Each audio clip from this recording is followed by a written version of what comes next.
Hello students, आशा करते हैं आप सब अच्छे होंगे। मैं हरीश कुमार वर्मा आज आपको कराने वाला हूँ डेरिवेशन किसी वैद्युत द्विध्रुव के कारण किसी भी पॉइंट पे उसके ध्रुवीय स्थिति के अगर हम बात करें, हमने पिछले वीडियो में डिस्कस किया था कि अगर कोई वैद्युत द्विध्रुव है तो उसके ध्रुवीय स्थिति में जो वैद्युत क्षेत्र की तीव्रता होती है वो क्या होती है। और आज हम बात करेंगे कि अगर कोई वैद्युत द्विध्रुव है तो उसके अध्रुवीय, मतलब जैसे हम कहें कि ध्रुवीय स्थिति क्या कहते हैं और अध्रुवीय स्थिति, जैसे आप समझिए कि अगर एक कोई वैद्युत द्विध्रुव है और इसकी ध्रुवीय स्थिति मतलब इसके अक्ष पर कोई बिंदु P है तो इसे हम लोग बोलते हैं ध्रुवीय स्थिति, जो इसके अक्ष पे होता है। ठीक है। और अध्रुवीय स्थिति क्या होता है? अगर यही जो बिंदु है इस वैद्युत की क्या हो, अक्ष पे ना हो करके कहाँ पर हो कि यह है इसके इस तरफ हो, मतलब चाहे इसके नीचे या ऊपर हो, मतलब ऐसे कहीं उसके अक्ष पे ना हो, तो उस कंडीशन को हम लोग क्या बोलते हैं? अध्रुवीय स्थिति बोलते हैं। ठीक है। इसको हम लोग अच्छी स्थिति और निरक्षीय स्थिति भी कह सकते हैं। तो कल हमने डिस्कस किया था, यानी पिछले वीडियो में हमने डिस्कस किया था कि अगर कोई वैद्युत द्विध्रुव है तो उसके द्विध्रुव स्थिति में वैद्युत क्षेत्र की तीव्रता कितना होता है। और अगर आपको पता नहीं तो ए होता है E बराबर 1/4 pi epsilon not K into 2P/R3। ठीक है। एक किस कंडीशन में होता है? जब कोई बिंदु जहाँ पर हमको वैद्युत क्षेत्र के कारण तीव्रता ज्ञात करना होता है किसके वैद्युत द्विध्रुव के अक्ष पर हो, तो उस कंडीशन में जो तीव्रता का फार्मूला होता है आपका इतना हो जाता है। ओके। आज हम बात करेंगे कि जब वैद्युत द्विध्रुव उसके अक्ष पे नहीं होता, यानी अध्रुवीय स्थिति की बात हम करें तो ये जाता है E बराबर 1/4 पाई एप्सिलॉन नॉट P/R3। ठीक है। देखिए डिफरेंस क्या है, वहाँ पर 2P था और यहाँ क्या हो जाएगा, सिर्फ P होगा।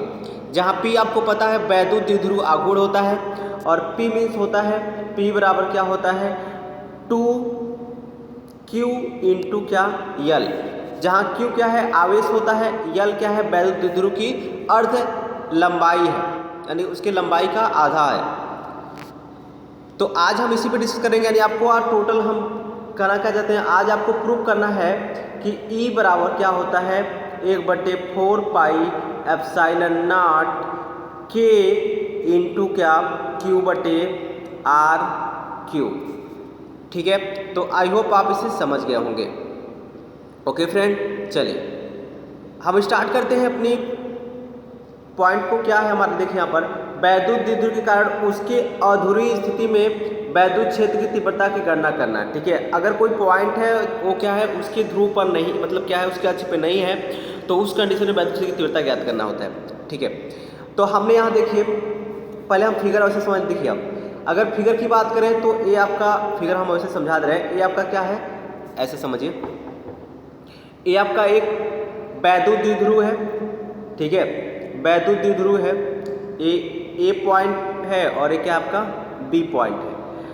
अगर हम बात करें इसके अक्ष पर, ये इसकी लंबाई तो हमने कहा था वैद्युत द्विध्रुव की लंबाई क्या लिया था हमने 2L, और हम कहे थे कि इसका आगे आपको यूज होगा, यानी इसका कैलकुलेशन बहुत आसान हो जाएगा अगर 2L लेते हैं तो।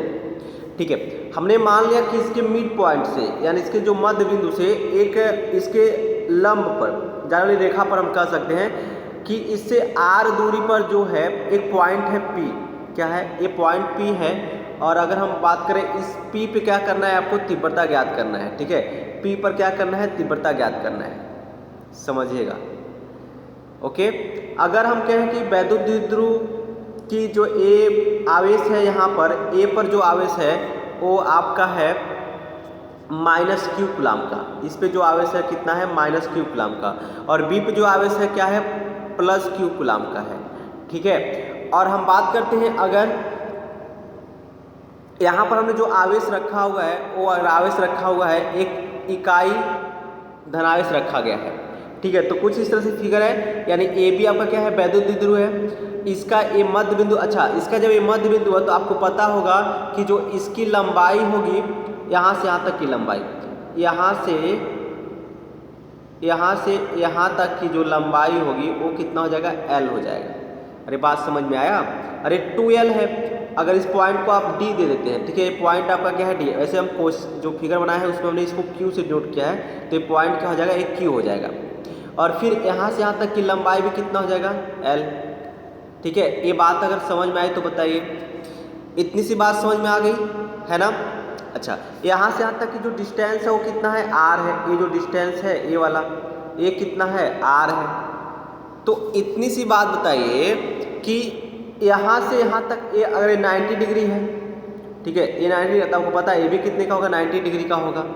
ठीक है, जब ये सब 90 डिग्री है तो हम एक बात बताइए कि अगर हम इसकी बात कहें कि ये कितने का होगा, ये होगा l square plus are square. कितने का हो जाएगा, l square plus are square. अरे भाई देखिए यहाँ पर a l a r, a l है और ये कितना है, आर है। तो इसका जो पाइथागोरस अगर थ्योरम हम लगाते हैं तो एक कर्ण हो जाएगा, और जो हाइपोटेनियस यानी कर्ण का स्क्वायर होता है, क्या होता है, कर्ण इक्वल टू होता है under root L square plus are square, यानी बेस इंटू हाइट का स्क्वायर, है ना। सेम कंडीशन ये देखिएगा, ए भी आर है और यहाँ पर भी ए एल है, तो हम कह सकते हैं कि ए भी कितना, ए कितने हो जाएगा, ए भी हो जाएगा आपका एल स्क्वायर और प्लस में कितना, आर स्क्वायर। तो आई होप आप इतनी बात समझ गए होंगे। ठीक है, यानी यहाँ से आप फाइनल में क्या कर सकते हैं, फाइनली कंडीशन आपका ये निकलेगा कि जितना ए पी है ना उतना ही क्या है, बी पी है। यानी यहाँ से आप समझ सकते हैं जितना ए पी है उतना ही क्या आपका बी पी है। ठीक है, क्यों? क्योंकि आपको पता है यहाँ से यहाँ तक का डिस्टेंस भी कितना है, under root L square plus are square, और यहाँ से यहाँ तक का डिस्टेंस भी कितना है, under root L square plus are square. तो आई होप आप इस फिगर को अच्छी तरह से समझ गए होंगे। ठीक है, चलिए वही फिगर हमने यहाँ पर आपको बनाकर दिखाया हुआ है। ठीक है, तो अगर आपको इसमें कोई दिक्कत हो तो हमने देखिए यहाँ पर वही सेम चीज़ें हैं जो हमने वहाँ समझाया। इसकी लंबाई हमने टोटल लिया है 2l। ठीक है, अब ये वाला लंबाई एल हो जाएगा, ये भी कितने का हो जाएगा, एल का हो जाएगा। ये लंबाई हमने आर लिया तो आपको पता है ये कितना हो जाएगा, कर्डी में l square plus are square, और यहाँ पर जाएगा कर्डी में l square plus are square. अगर हम चित्र से बात करते हैं, यहाँ पर हमने लिख दिया हुआ किस तरह से हुआ है, पाइथागोरस थ्योरम लगा हुआ है, तो आप इसे अच्छी तरह से समझ सकते हैं। ओके, चलिए अब एक बात समझिएगा। ठीक है, अब आपको क्या समझना है, एक बात समझिए आप कि यहाँ पर अगर देखें तो यहाँ पर माइनस क्यू आवेश रखा हुआ और यहाँ पर प्लस क्यू आवेश, और यहाँ पर क्या है, प्लस आवेश। तो आपको पता है कि इस आवेश के कारण भी इस पर एक बल लगेगा और इस आवेश के कारण भी इस पर बल लगेगा, यानी इसके कारण भी यहाँ तीव्रता उत्पन्न होगा और इसके कारण भी यहाँ पर वैद्युत क्षेत्र। अच्छा, बल क्यों लगेगा? अरे भाई ये इस पे बल क्यों लगाएगा, क्योंकि ये वैद्युत क्षेत्र बनाया हुआ है ना, और इसके वैद्युत क्षेत्र के अंतर्गत आता होगा तभी तो इस पे बल लगता होगा। यानी प्लस क्यू भी इस पे बल लगाएगा और माइनस क्यू भी इस पे बल, यानी प्लस क्यू के कारण भी यहाँ पर कुछ क्षेत्र बनेगा और माइनस क्यू के कारण भी यहाँ पर, अगर हम कहें कि इसका कुछ क्षेत्र यहाँ बना, सेम कंडीशन जो माइनस क्यू है ये भी अपना ऐसे कुछ क्षेत्र बनाएगा। तो अगर ये पॉइंट जो है, ये वाला जो पॉइंट दिख रहा है पी, इन दोनों के क्षेत्र में आता है तो दोनों इस पे क्या करेंगे, बल लगाएंगे, है ना। तो चलिए देखते हैं आगे। अब देखिए माइनस क्यू आवेश के कारण, जो माइनस क्यू आवेश के कारण जो है यहाँ पर, सॉरी यहाँ पर लिख दीजिएगा P पर तीव्रता, माइनस क्यू आवेश के कारण क्या हो जाएगा, P पर तीव्रता। अब फिगर समझिए, ये आपका क्या है, माइनस क्यू आवेश है और ये P है, तो इसके कारण भी P पे तीव्रता होगा। और इसके हमने फार्मूला क्या पढ़ा था, इसके लिए हमने तीव्रता की जो फार्मूला हमने पढ़ा था वो पढ़ा था E बराबर 1/4 pi epsilon not K into Q बटे आर स्क्वायर, है ना।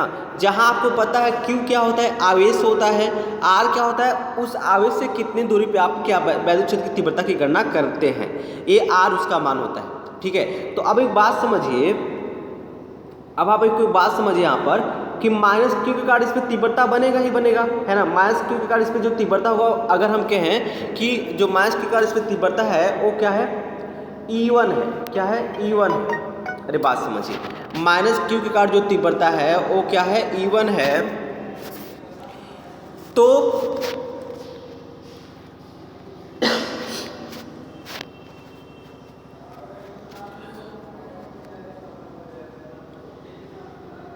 ठीक है, अब यहाँ समझिए माइनस क्यू के कारण जो इस पर तीव्रता वो क्या है आपका E1 है। अगर हम बात करें E1 का तो E1 कितना हो जाएगा 1/4 पाई एप्सिलॉन नॉट के इंटू, यानी जो E1 है आपका वो हो जाएगा 1/4 पाई एप्सिलॉन नॉट के इंटू क्यू बटे AP स्क्वायर। अगर हम बात करें AP, अब AP समझिए, AP मतलब यहाँ से यहाँ तक का डिस्टेंस, और यहाँ से यहाँ तक का डिस्टेंस कितना है √L स्क्वायर प्लस कितना है R स्क्वायर। ये टोटल आप कह सकते हैं कि जो E1 होगा वो हो जाएगा 1/4 pi epsilon not 1/4 pi epsilon naught के, और ये आपका हो जाएगा क्यू बटे √। अगर AP की बात करें तो AP क्या हो जाएगा L स्क्वायर, मतलब इसका क्या हो जाएगा स्क्वायर हो जाएगा √L स्क्वायर, यानी ऐसे कह सकते हैं √L square plus R square. ठीक है, और इस पूरे का भी क्या हो जाएगा, इस पूरे का भी स्क्वायर बनेगा। यानी कहने का मतलब देखिए यहाँ पर हमने लिखा हुआ है E1 = 4 पाई एप्सिलॉन नॉट के इंटू क्यू बटे AP स्क्वायर। अब यहाँ पर एक बात समझिएगा, अगर हम बात करें इसकी दिशा की तो तीव्रता, जो वैद्युत क्षेत्र की तीव्रता की दिशा होती है, यानी वैद्युत क्षेत्र की दिशा की अगर हम बात करें तो हमेशा क्या होता है प्लस से माइनस की ओर होता है। क्या होता है प्लस से माइनस की ओर, यानी जो इसकी दिशा होगी कुछ इस कंडीशन में इधर होगा, यानी इधर से इधर इसकी दिशा होगी। अरे बात समझ में आया, यानी इधर से इधर इसकी दिशा होगी। ये P+ है, क्यों ऐसा होगा तो क्योंकि P+ है और Q- है, तो हमेशा जो दिशा होगा क्या होगा प्लस से माइनस की ओर। दिशा क्या होता है प्लस से माइनस की ओर दिशा होती है, यानी इस दिशा में दिशा होगा। ठीक है, तो हम कह सकते हैं कि इसकी दिशा क्या हो जाएगी आपका P से A की ओर। तो जो हमने यहाँ पर लिखा हुआ है वेक्टर PA, मतलब ये बता रहा है कि इसकी दिशा क्या है P से A की तरफ है। ठीक है, आगे आप देखेंगे तो PA का जो वैल्यू होगा आपको पता होगा, PA का वैल्यू क्या है, तो PA का वैल्यू आपका देखिए √L स्क्वायर प्लस क्या है R स्क्वायर है, तो हम इसको यहाँ रख दिए। अगर आप इसका स्क्वायर करते हैं तो क्या हो जाएगा E2 और 1/4 पाई एप्सिलॉन नॉट के, यानी क्यू बटे L square plus R square. अब इसको आप इक्वेशन नंबर क्या दे देंगे 1, ये आपका इक्वेशन नंबर कितना हो जाएगा 1। ठीक है, तो आई होप आप इसे समझ गए होंगे। अब बात समझिए कि ये माइनस क्यू भी है ना, ये माइनस क्यू भी है, तो इसके कारण भी तो क्या इस पर तीव्रता होगी ना, कुछ कुछ इसके कारण भी इसकी तीव्रता होगी। तो अब इसके कारण देखते हैं कितना तीव्रता होगा। तो फार्मूला हमारे पास वही है, सॉरी प्लस क्यू है ना, प्लस क्यू आवेश के कारण P पर तीव्रता। अगर हम बात करें प्लस क्यू आवेश की तो वही बात है, देखिए अगर यहाँ तीव्रता का फार्मूला हमें पता है ना कि आवेश से कितना दूर कोई किस बिंदु पर तीव्रता ज्ञात कर रहे हैं, तो देखिए इस बिंदु की जो दूरी है आवेश से Q से कितना दूर है, Q से कितना, इतना ही तो दूर है ना, और किसके बराबर है L square plus R square के बराबर है ना। देखिए हमने यहाँ पर लिखा हुआ है AP पे और क्या PB, जितना AP की लंबाई है उतना क्या है PB की लंबाई है।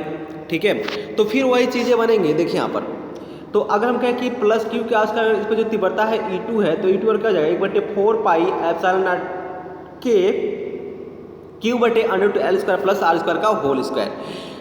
और इसकी दिशा की बात करें, देखिए फ्रेंड यहाँ दिशा इसका क्या होगा, थोड़ा सा यहाँ पर कन्फ्यूजन, मतलब कन्फ्यूजन क्या कहें वो तो सिंपल सी बात है। अगर आप देखें यहाँ पर देखें आप तो ये प्लस क्यू आवेश है और ये +1 है। ठीक है, तो हमेशा जो दिशा होगा ना, अगर दोनों समान आवेश है एक ही प्रकार, देखिए ये भी प्लस है ये भी प्लस, तो दोनों की आवेश जो है समान प्रकृति के हैं, तो जो इनकी दिशा होगी हमेशा क्या होगा बड़े आवेश से छोटे आवेश की तरफ होगी। यानी प्लस क्यू आपका एक बड़ा आवेश है और जो +1 है ये हमने इकाई आवेश लिया है, तो इसकी तरफ इसकी दिशा होगी। ठीक है, तो अब यहाँ समझिए, तो ये प्लस क्यू का अर्थ क्या, जो तीव्रता हो जाएगा आपका ये हो जाएगा डायरेक्ट कितना 1/4 पाई एप्सिलॉन नॉट के क्यू बटे √L square plus L square का होल स्क्वायर, और दिशा क्या होगा B से P की ओर होगा। तो आई होप आप इतना समझ गए होंगे। अब स्क्वायर से फिर यहाँ क्या हो जाएगा कड़ी हट जाएगा, तो हट गया कड़ी, है ना, कोई दिक्कत परेशानी नहीं। अब यहाँ पर थोड़ा समझिए बात को, हम आप एक फिगर समझा रहे हैं आपको। यहाँ पर देखिए, अब देखिए यहाँ पर अगर देखें तो इसके कारण जो दिशा होगा ये क्या होगा इस साइड में होगा, और इसके कारण जो दिशा होगा इस साइड में। कहने का मतलब क्या है कि ये इधर की तरफ बल लगाएगा और ये जो इधर की तरफ बल लगाएगा, तो दोनों का दिशा तो क्या हो गया अलग अलग हो गया।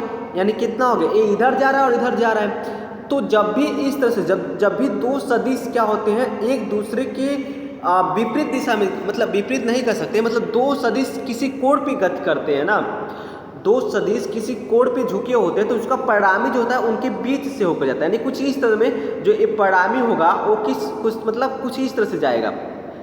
अगर हम कहें कि E1 इस दिशा में आ रहा है और E2 इस दिशा में जा रहा है तो परिणामी क्या होगा, इस दिशा में जाएगा। ठीक है, तो आइए इसे फिगर से हम लोग समझते हैं। तो आप समझिए, अगर हम कहें यदि तीव्रता क्या है, इसकी जो परिणामी तीव्रता है क्या है, E है, तो आप समझिए ए आपका क्या हो गया, माइनस क्यू के कार्ड ए प्लस क्यू के कार्ड जो इसका दिशा बना ए बना है कि नहीं, और जो माइनस क्यू कार्ड जो दिशा बना ए बना, मतलब ए इस दिशा में जा रहा है और ए एक दिशा में जा रहा है। तो जो इसका परिणामी होगा वो क्या होगा, वो परिणामी कुछ इस दिशा में जाएगा। तो वही अगर हम मान लेते हैं कि अगर ए कोण क्या है, थीटा है, देखिए यहाँ पर हमने माना हुआ है, अगर ए कोण क्या है, थीटा है ए कोण, तो ए भी कोण ए इसके पैरेलल होगा। अच्छा एक बात समझिए, ये दोनों बल चूंकि दोनों सदिश, दोनों की तीव्रता क्या है, चूंकि E1 इक्वल टू क्या है बताइए, E1 इक्वल टू E2 है। अरे ऐसा क्यों हम कह रहे हैं E1 इक्वल टू E2, तो इसको भी थोड़ा इस पर गौर कीजिएगा, क्यों E1 इक्वल टू E2 है। तो आप यहाँ देख सकते हैं कि जो E1 का वैल्यू है वही क्या है, E2 का वैल्यू है। ठीक है, जो E1 का वैल्यू है वही क्या होगा, E2 का वैल्यू। यहाँ थोड़ा मिस प्रिंट हुआ, मतलब क्या लिखा गया है, ये सब E1 ही होगा आपका। ठीक है, क्या होगा, E1 होगा, तो थोड़ा इसको सुधार कर लीजिएगा। तो जो E1 का वैल्यू है वही क्या है, E2 का वैल्यू है। तो इस तरह से E1 और E2 आपस में क्या होंगे, बराबर होंगे।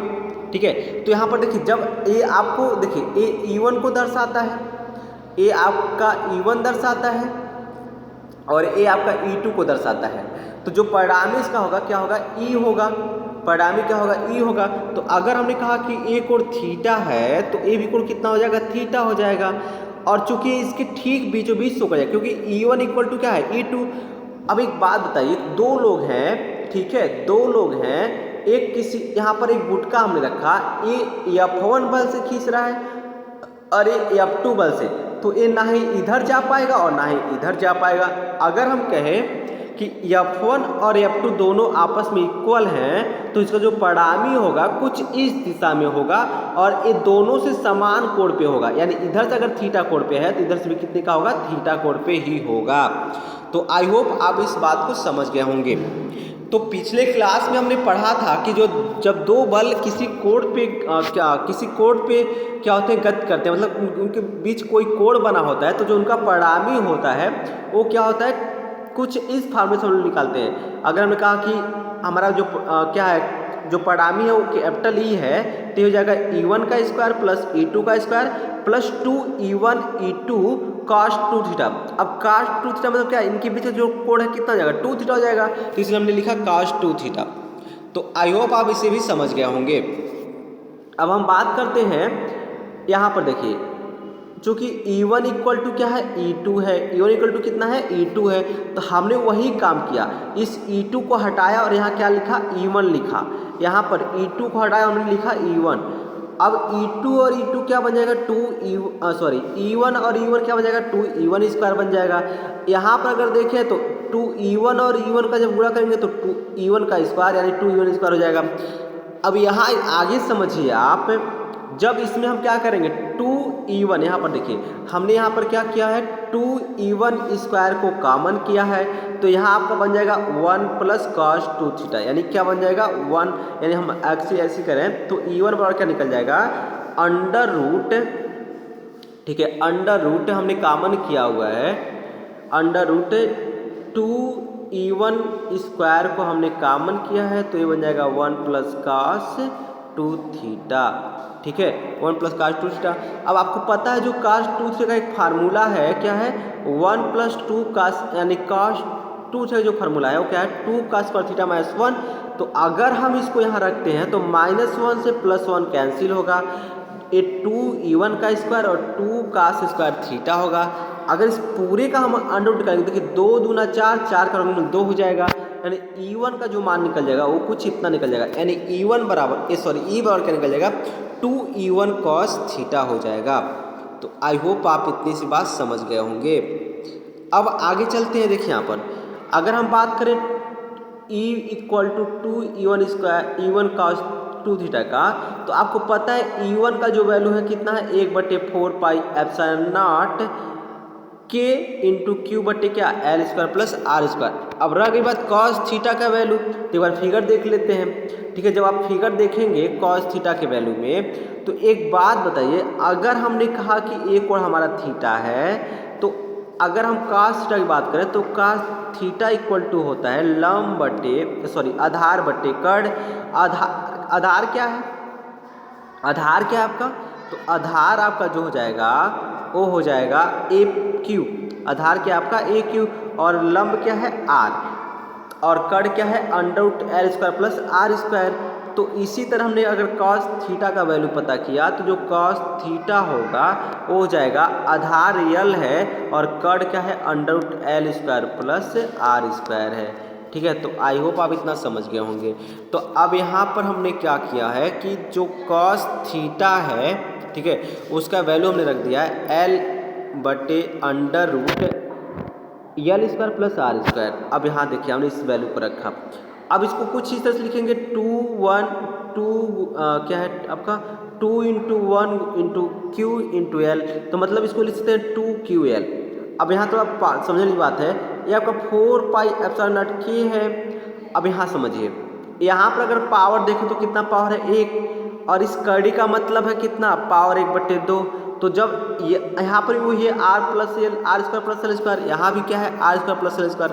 तो जब इन दोनों को आप जोड़ेंगे, ठीक है, इनका आपस में मल्टीप्लाई करेंगे, तो होता क्या है, होता ये है कि पावर जुट जाएगा। आधार समान है तो पावर जुट जाएगा, यानी आधार यहाँ पर पावर कितना है 1 है, यहाँ पर पावर 1/2 है, तो 2 1 का नम 2 1 3 यानी 3/2 आपका हो जाएगा। तो वही हमने लिखा हुआ है, देखिए यहाँ पर 2 Q L upon 4 by epsilon naught के r square plus L square, और इसका जो होल पावर है 3/2 है।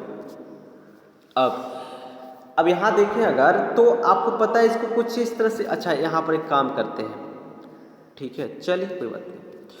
यहाँ पर आप देखें तो अगर हम मान लेते हैं कि जो ये आपका क्या है आर है ना, आर ये बहुत बड़ा है किससे एल से, तो उस कंडीशन में एल क्या होगा बहुत छोटा होगा, आर की तुलना में एल क्या होगा बहुत छोटा होगा, और इसलिए एल का मान क्या कर दिया जाता है 0 किया जाता है। और जब एल का मान 0 करेंगे तो आपका कुछ इतना एक्सक्वेशन बनेगा, मतलब क्या बनेगा इक्वेशन इतना बनता है।